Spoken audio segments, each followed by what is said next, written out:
വചനം ദൈവത്തിൻ വചനം നന്മകൾ ചെയ്യാനറിയൂ വചനം. വചനമറിഞ്ഞാൽ ആത്മാവുണരും ഹൃത്തിൽ. വചനം വചനം ദൈവത്തിൻ വചനം. വചനം വചനം ദൈവത്തിൻ വചനം.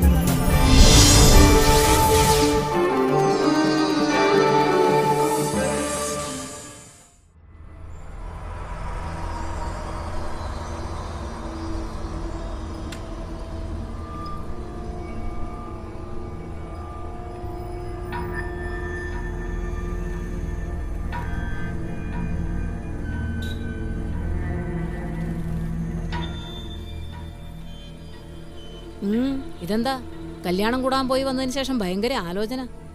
ഏയ് വേറൊന്നും അല്ലെന്നേ. ആ ജോയില്ലേ, കള്ളുക്കാരൻ ജോയി. ജോയിക്ക് എന്ത് പറ്റി? ജോയിക്ക് എന്തെങ്കിലും പറ്റിയേനെ. ദൈവം സഹായിച്ച് അങ്ങനെയൊന്നും ഉണ്ടായില്ല. 2 എണ്ണം കൊടുക്കേണ്ടതായിരുന്നെന്നാ കാറിലുണ്ടായിരുന്ന ജെയ്സനും ദേവസിയൊക്കെ പറഞ്ഞത്. ഒന്നെങ്കിൽ മനുഷ്യന് മനസ്സിലാകുന്ന രീതിയിൽ പറയാൻ, അല്ലെങ്കിൽ പിന്നെ പറയാൻ നിൽക്കരുത്. ഞങ്ങൾ കല്യാണം കഴിഞ്ഞ് ജെയ്സന്റെ കാറിൽ വരുമ്പോൾ ആ സ്റ്റീഫന്റെ കട കഴിഞ്ഞ് മുന്നോട്ട് വരുമ്പോൾ ആ വളവ് തിരിഞ്ഞ് മുന്നോട്ട് കയറിയതും ഇവൻ ജോയി 2 വീലറിൽ എതിരെ വരുന്നു. അതിന് കാറിന്റെ മിററിൽ അവൻ കടന്നുപോയിപ്പോൾ 2 വീലറിന്റെ ഹാൻഡിലൊന്ന് തട്ടി. ഞാൻ പറഞ്ഞു, എടാ സൂക്ഷിച്ചൊക്കെ ഓടിക്കണ്ടേ എന്ന്. അതവന് ഇഷ്ടപ്പെട്ടില്ല. ഇല്ലെങ്കിൽ താൻ എന്തു ചെയ്യും, എനിക്ക് ഇത്രയൊക്കെ പറ്റുള്ളൂ. പിന്നെ വാക്കേർക്കായില്ലേ, ആകെ നാണക്കേടായി. ആ പൊതുവഴി കടന്ന് വഴക്കടിച്ച്.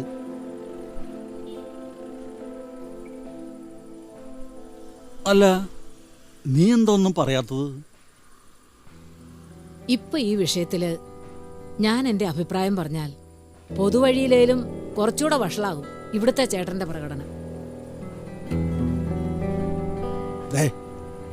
എന്ത് കൊന്താണെങ്കിലും നീ നിന്റെ അഭിപ്രായം പറയും. മനുഷ്യനിവിടെ ആകൊരു ചേട്ടൻ ഇപ്പോ ഇത്രയും അസ്വസ്ഥനാകുന്നതേ ആ ജോയിയുടെ ഭാഗത്ത് മാത്രമല്ല, എന്റെ അടുത്തും, അതായത് ചേട്ടന്റെ അടുത്തും തെറ്റുണ്ടെന്ന് സ്വയം തോന്നിയതുകൊണ്ടാ. ക്ഷമിക്കാനും ക്ഷമ പറയാനും എല്ലാവർക്കും സാധിക്കും. എന്നാൽ അതങ്ങ് നടപ്പിലാക്കാൻ എല്ലാവർക്കും സാധിക്കില്ല. പക്ഷേ ചേട്ടനത് സാധിക്കുമെന്ന് എനിക്ക് നല്ല ഉറപ്പാ. ഇതിലും എളുപ്പത്തിലൊരു പരിഹാരം പറയാൻ എനിക്കറിയില്ല. ഭർത്താവിനെ ബഹുമാനിക്കുന്ന ഭാര്യയെ സകലരും വിവേകവതിയായി കാണും. അവനെ അഹമ്മതി പൂണ്ട് അവഹേളിക്കുന്നവൾ അധർമ്മിണിയായി എണ്ണപ്പെടും. ഉത്തമയായ സ്ത്രീയുടെ ഭർത്താവ് സന്തുഷ്ടനാണ്, അവന്റെ ആയുസ് ഇരട്ടിക്കും. പ്രഭാഷകൻ 26-ാം അധ്യായം 26-ാം വാക്യം.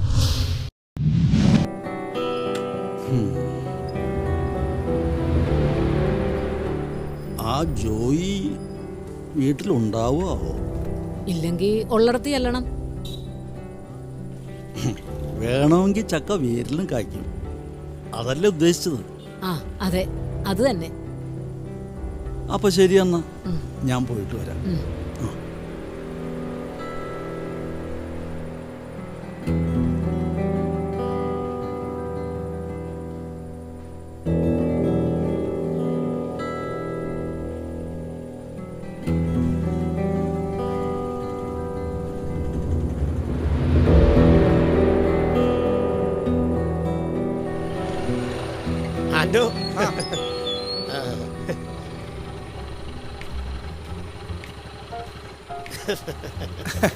എന്താടാ? ഏയ് ഒന്നുമില്ല.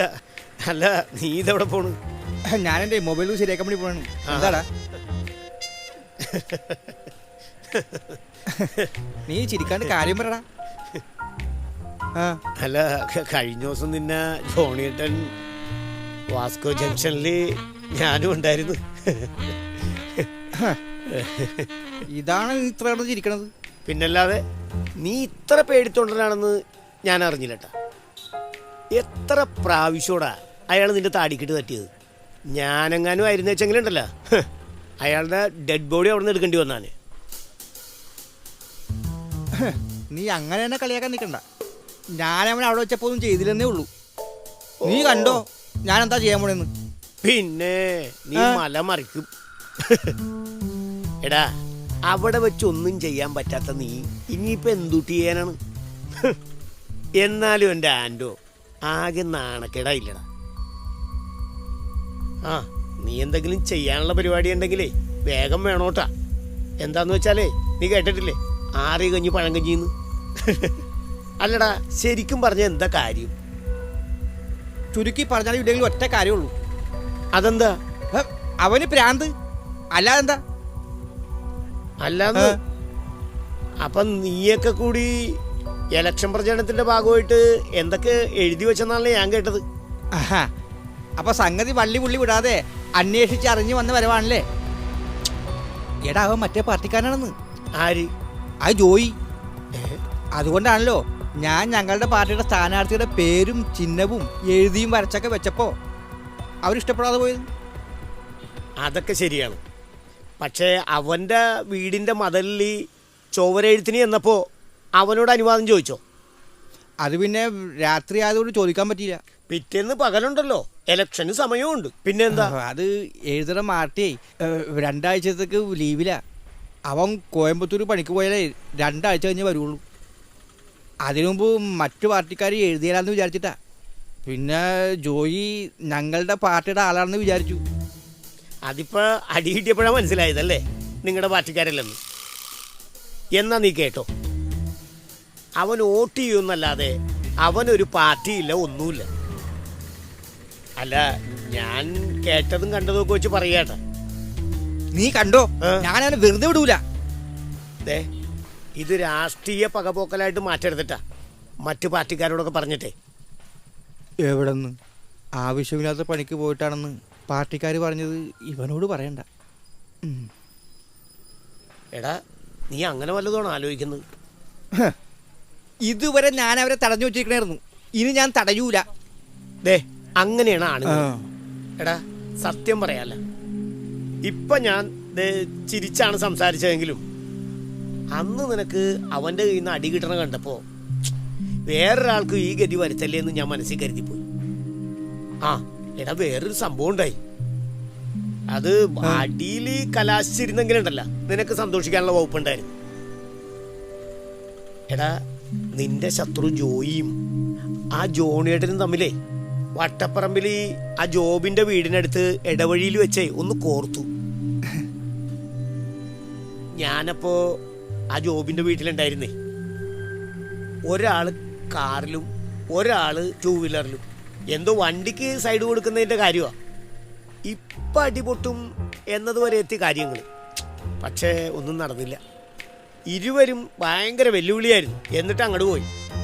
അടി നടന്നിരുന്നെങ്കിലുണ്ടല്ല ജോയിക്കിട്ട് നല്ല പാർസൽ കിട്ടിയാൽ. കാരണം എന്താണെന്നറിയാമോ, ഈ കാറിൽ ജോണിയറിന്റെ കൂടെ 3-4 പേരുണ്ടായിരുന്നു. ഈ 2 വീലറിൽ ജോയി ഒറ്റക്കും. എന്ത് ചെയ്യാ, വെറുതെ നനഞ്ഞ പടക്കം പോലെയായി. അല്ല നിനക്ക് നിന്റെ കൂടെ പാർട്ടിക്കാരുണ്ടല്ലോ, നീ ആ വഴിക്ക് കാര്യങ്ങൾ നിക്കടാ. എടാ ഞാൻ പോണ്ട.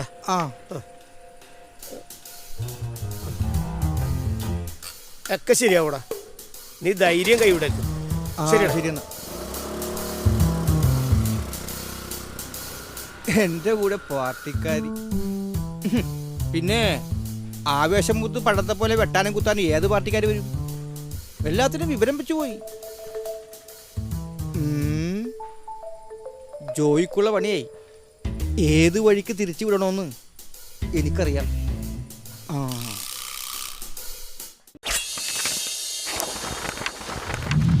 മനുഷ്യൻ തന്റെ മാർഗം ആലോചിച്ചു വയ്ക്കുന്നു, അവന്റെ കാലടികളെ നിയന്ത്രിക്കുന്നത് കർത്താവാണ്. സുഭാഷിതങ്ങൾ 16-ാം അധ്യായം 9-ാം വാക്യം.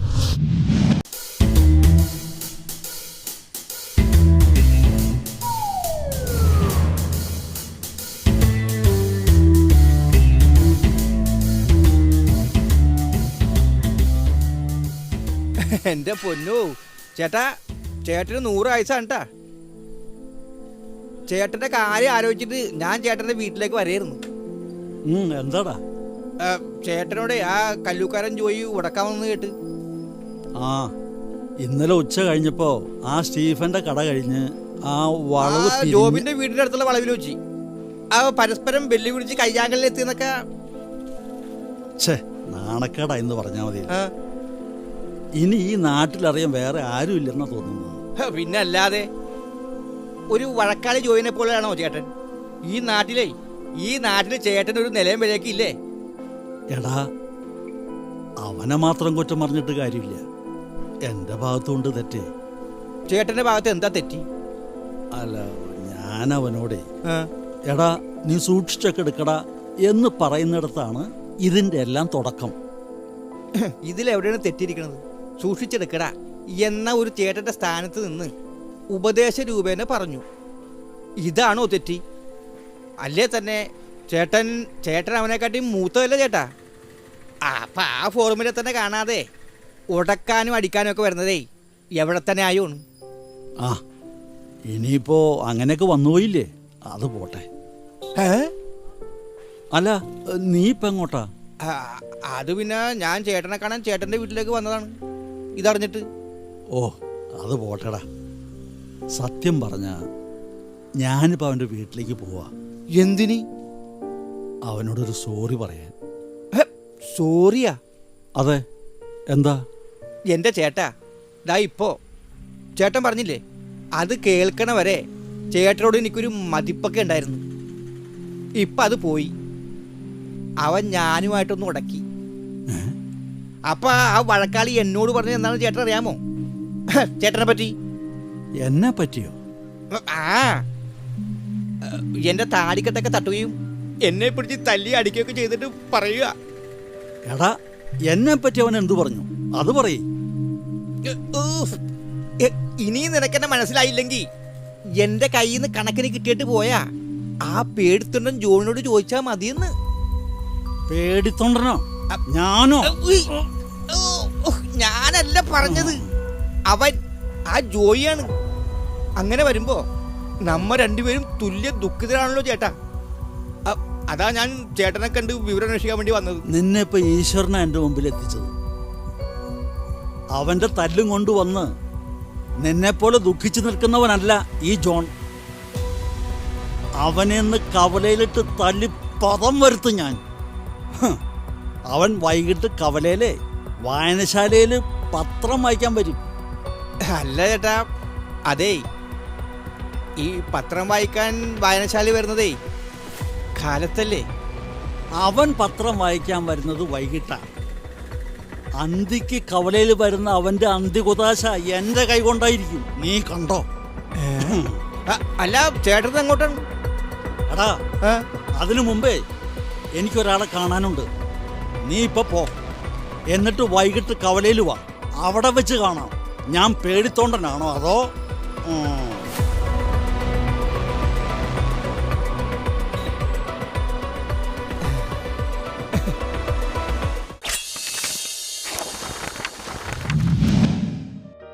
നിർഗുണനായ ദുഷ്ടൻ കുടില സംസാരവുമായി ചുറ്റി നടക്കുന്നു.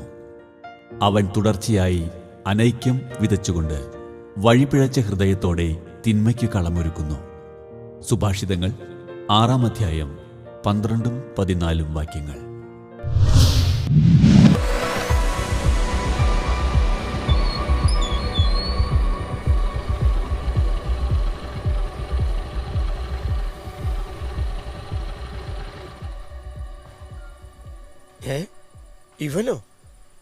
ഇവന് പിന്നെയും തല്ലി കിട്ടി. ആ ഹലോ എടാ, ഇത് ഞാനാണ് ആൻഡോ. മനസ്സിലായടാ. എടാ, ഇന്നത്തോടെ അവന്റെ കഥ കഴിക്കും ആ ജോയിടാ. എന്താടാ, വല്ല കൊട്ടേഷൻ വല്ല ഏർപ്പാടാക്കിയ വല്ല ഗുണ്ടകളെയും? എന്തിനി? എടാ, ഗോലിയാത്തിനെ പോലെ ഒരു ഭീമാകാര മനുഷ്യൻ നമ്മുടെ നാട്ടിലുള്ളപ്പോ എന്തിനാണ് വേറൊരു ഗുണ്ട? ഗോലിയാത്തിനെ പോലെ? അതാരാ? ഓ എടാ, നമ്മുടെ ജോണേട്ടൻ. തോറ്റു തുന്നമ്പാടിയ പാർട്ടിയായിട്ടാണല്ലോ ഇവൻ കൂട്ടുകൂടിയേക്കണ. ഹലോ ആൻഡോ. എരിഞ്ഞടങ്ങുന്ന ഒരു കനൽ കൂമ്പാരമായിരുന്നു ജോണേട്ടൻ. ആ ചേട്ടനിലേക്ക് ഞാൻ കുറച്ച് പെട്രോളും മണ്ണെണ്ണയും ഗ്യാസിലും ഒക്കെ കോരി ഒഴിച്ചിട്ടുണ്ട്. അത് ആളി കത്തി ആ തീയില് ജോയി എന്ന് കത്തി ചാമ്പലാകും. എടാ നീ ഞാൻ ഉദ്ദേശിച്ച പോലെ അല്ലല്ലോ. അല്ല നീ ഇപ്പൊ എവിടെയുണ്ട്? ഞാൻ ഈ പുഴക്കടവരത്തെ ആ, ആ റിസോർട്ടിന്റെ മുമ്പിലുണ്ട്. നീ അവിടെ നില്ലേ, ഞാൻ ദേ അങ്ങോട്ട് വരാം. പ്രതികാരം ചെയ്യുന്നവനോട് കർത്താവ് പ്രതികാരം ചെയ്യും. ജീവിതാന്തം ഓർത്ത് ശത്രുത അവസാനിപ്പിക്കുക. നാശത്തെയും മരണത്തെയും ഓർത്ത് കൽപ്പനകൾ പാലിക്കുക. പ്രഭാഷകൻ 28-ാം അധ്യായം 6-ാം വാക്യം. ആ ആ ശരിയെന്നാ, വേഗം വരണേ. ആ ദേ ഇപ്പൊ കണ്ടില്ലേ? കണ്ടോ? ചേട്ടൻ എവിടെ പോവാ? ദേ മിണ്ടരുത്. നിന്റെ വാക്കും കേട്ട് ഇങ്ങനെ അഹങ്കാരത്തിന് കൈയും കാലും വെച്ച് അവന്റെ മുമ്പിൽ ചെന്ന് ഞാൻ മാപ്പ് പറഞ്ഞിരുന്നെങ്കിലേ ഞാൻ ആരായിരുന്നേനെ ഈ നാട്ടുകാരുടെ മുമ്പില്? എന്താ വലിയ തത്വജ്ഞാനം പറഞ്ഞ നിന്റെ വായിൽ ഇപ്പൊ നാവില്ലേ? ദാ, എന്റെ നാവ് ഇവിടെ തന്നെയുണ്ട് എന്ന് കരുതി ആ നാവ് വെച്ച് ഇല്ലാത്ത കുനിഷ്ടും കുഞ്ഞായ്മയൊക്കെ പറഞ്ഞു നടക്കാൻ എന്നെ കൊണ്ട് പറ്റില്ല. ഞാൻ ഇത്രയൊക്കെ പറഞ്ഞിട്ടും എന്നെ നിനക്ക് ഒട്ടും വിശ്വാസമില്ലേ? വിശ്വാസം ഇല്ലാഞ്ഞിട്ടല്ല ചേട്ടാ, പക്ഷേ ഒരു കാര്യം കേട്ടാൽ എടുത്തു ചാടി തീരുമാനം എടുക്കുകയും പ്രവർത്തിക്കുകയും ഒക്കെ ചെയ്യരുതെന്ന് പറയായിരുന്നു ഞാൻ. എന്നുവച്ചാ അവനോട് ഒന്നും മിണ്ടാതെയാ? ഒന്നും മിണ്ടാതെ അല്ല ചേട്ടാ, ആവശ്യത്തിന് മിണ്ടിക്കൊണ്ട്. ഇപ്പൊ ഇവിടുന്ന് ജോയിയോട് ക്ഷമ പറയാൻ പോയ ആളെ ആ ആൻഡോ പറയണത് കേട്ട് വൈകിട്ട് കവലെ വെച്ച് ജോയിയെ തല്ലൂന്നും പറഞ്ഞ് തിരികെ വന്നിരിക്കുന്നു. ചേട്ടൻ ജോയിയുമായി വഴക്കു കൂടിയത് എപ്പോഴാ? ഇന്ന് ഉച്ച കഴിഞ്ഞ്. ജോയി ചേട്ടനെ പറ്റി പറഞ്ഞെന്നുള്ളത് ആൻഡോ പറഞ്ഞുള്ള അറിവല്ലേ ചേട്ടനുള്ളൂ? അതെ. അപ്പോ ഇതിനു മുന്നേ ജോയിയുമായി വഴക്കുണ്ടാക്കിയ ആൻഡോ അവനെ കൊണ്ട് ജോയിയുമായി എതിരിടാൻ പറ്റാത്തതുകൊണ്ട് ഇന്ന് ജോയിയുമായി വഴക്കുണ്ടാക്കിയ ചേട്ടനെ കൂട്ടുപിടിച്ച് ഈ ജോയിയെ ഉപദ്രവിക്കാൻ വേണ്ടിയാണെന്ന് മനസ്സിലാക്കാൻ സിക്സ്ത് സെൻസ് ഒന്നും വേണ്ട, സാധാ കോമൺ സെൻസ് പോരെ.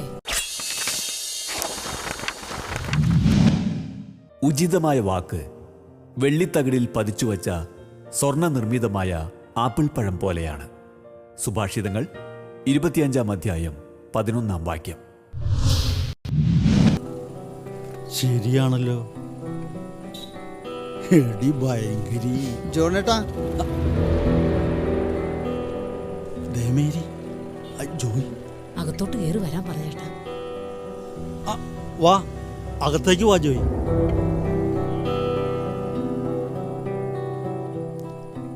എൻ്റെ ചേട്ടാ, ഞാൻ അന്നേരം വളരെ മോശമായിട്ടാണ് ചേട്ടനോട് പെരുമാറിയത്. ചേട്ടനൊന്നും മനസ്സിൽ വെക്കരുത്, എന്നോട് ക്ഷമിക്കണം. ചേട്ടനോട് മാത്രമല്ല, ഞാൻ ആൻറ്റോനോടും കുറച്ച് കടന്നുപോയി. ആ, അത് ഞാൻ അറിഞ്ഞു. നിങ്ങളുടെ മതിലില് വീടിൻ്റെ മുന്നിലെ മതിലിലെ ആകെ വൃത്തികേടാക്കി. ഒന്ന് ചോദിക്കുക പോലും ചെയ്യാതെയാ അവൻ ആ മാറ്റിനെയും കൊട്ടിക്കൊണ്ടുവന്ന്. എന്നാലും ഞാൻ അവനെ താടിക്കിട്ട് തട്ടുകയും തള്ളുകയൊക്കെ ചെയ്ത് തെറ്റായിപ്പോയി. അല്ല, അവൻ്റെ വീട്ടിൽ ഞാൻ പോയിരുന്നു, പക്ഷെ അവൻ അവിടെ ഇല്ല, വിളിച്ചിട്ടോട്ട് കിട്ടുന്നുമില്ല. ആൻഡോയുമായിട്ട് ജോയി എന്നാ വഴക്കുണ്ടായത്? അതിപ്പോ 3-4 ദിവസം കഴിഞ്ഞു. എന്താ ചേച്ചി? ദേ അത് ഞാൻ പറഞ്ഞുതരാം. നീ വാ, ഞാനേ പുറത്തേക്കൊന്ന് ഇറങ്ങിയിട്ട് വരാം. ശരി ചേച്ചി, വാ ചെല്ലട്ടെ. ജോയി.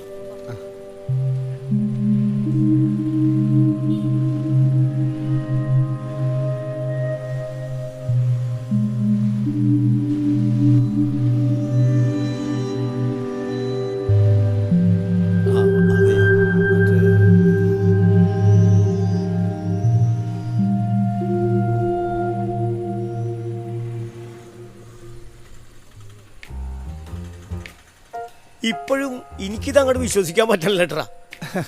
അതിനെന്താ, ഇന്ന് വൈകിട്ട് വരാൻ ക്ഷമിച്ചാ പോരെ, നേരിട്ട് കാണാനല്ല.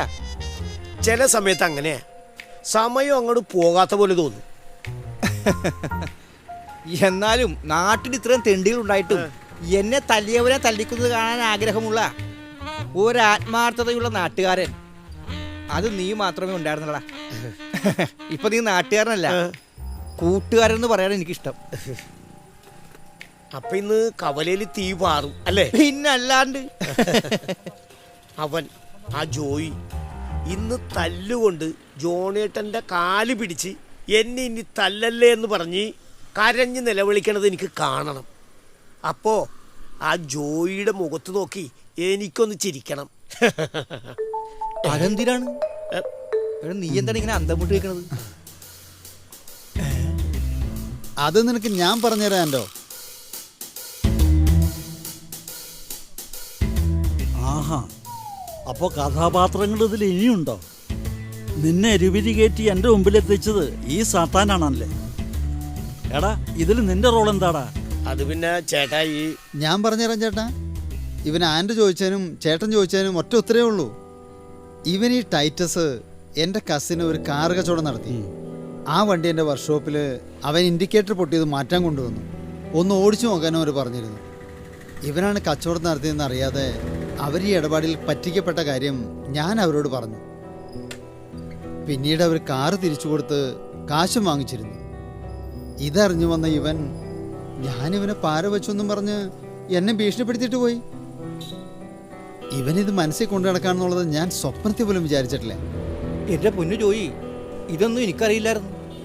നീ എന്നെ ചീത്ത വിളിച്ചതും താടിക്കിട്ട് തട്ടിയതും തല്ലിയതും എല്ലാം ഞാൻ അന്നേ വിട്ടതാണ്. കാരണം ഞാൻ ചെയ്തത് തെറ്റായിരുന്നല്ലോ. ഇവനാണ് എന്നെ കൊള്ളാടാ, ഒരു ശത്രുവിന്റെ ശത്രു മിത്രം മോഡല് അല്ലടാ. ആൻഡോ, ഓ ചേട്ടാ, നിന്റെ ഈ എടുത്തിയാട്ടം എനിക്കുണ്ട്. അതുകൊണ്ട് പറയുക, ആരെങ്കിലും എന്തെങ്കിലും പറഞ്ഞാൽ ഉടനെ ചാടിക്കേറി നടപടിയെടുത്ത് കളയരുത്. ആലോചിച്ച് ചിന്തിച്ച് നടപടിയെടുക്കണം. ഏയ് അത്രയുള്ള ചേട്ടാ. പിന്നെ എടാ, നീ ഉദ്ദേശിച്ചതുപോലെ ഇതിൻ്റെ അവസാനം ആക്ഷനും സെന്റിമെന്റ്സും ഒന്നുമില്ല. ഒള്ളി സംസാരം മാത്രം. സംസാരം അത് പോരെ ഏട്ടാ. പരസ്പരം പറഞ്ഞാൽ മനസ്സിലാകാത്ത തീരാത്ത പ്രശ്നങ്ങളുണ്ടോ? വാ ചേട്ടാ, നമുക്ക് പോവാം. പിന്നെ വന്ന എല്ലാവർക്കും പള്ളിയുടെ പിറകിലുള്ള അംബ്രോസിന്റെ ചായക്കടയിൽ നിന്ന് ഓരോ ചായ കുടിച്ച് പിരിയും.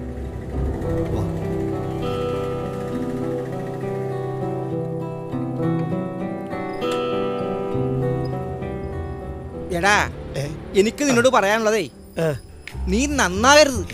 കാരണം നിന്നെ പോലുള്ള ആളുകൾ എടുത്തു ചാടി മണ്ടത്തരം കാണിച്ചാലും ശ്രദ്ധ നിന്നെ പോലുള്ള ആളുടെ അടുത്തേക്ക് പോയിക്കൊള്ളൂല്ല. എന്താ എന്താ എന്തിനാണ് കരയണത്? എന്റെ ചേട്ടാ, ഇവൻ എന്നോട് പറയാണ് ഞാൻ നന്നാകരുതെന്ന്. ആ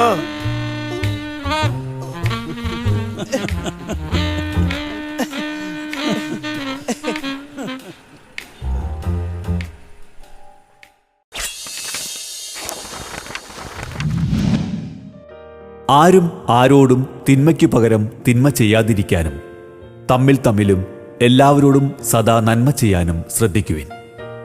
1 തെസ്സലോനിക്ക 5:15 നിങ്ങളുടെ വിലയേറിയ അഭിപ്രായങ്ങളും നിർദ്ദേശങ്ങളും ഞങ്ങളെ അറിയിക്കുക. ദി പ്രൊഡ്യൂസർ, വചനം പറയുന്നത്, divine vision, divine retreat centre, Muringoor PO, Chalakudy 680309. Phone 8891952600.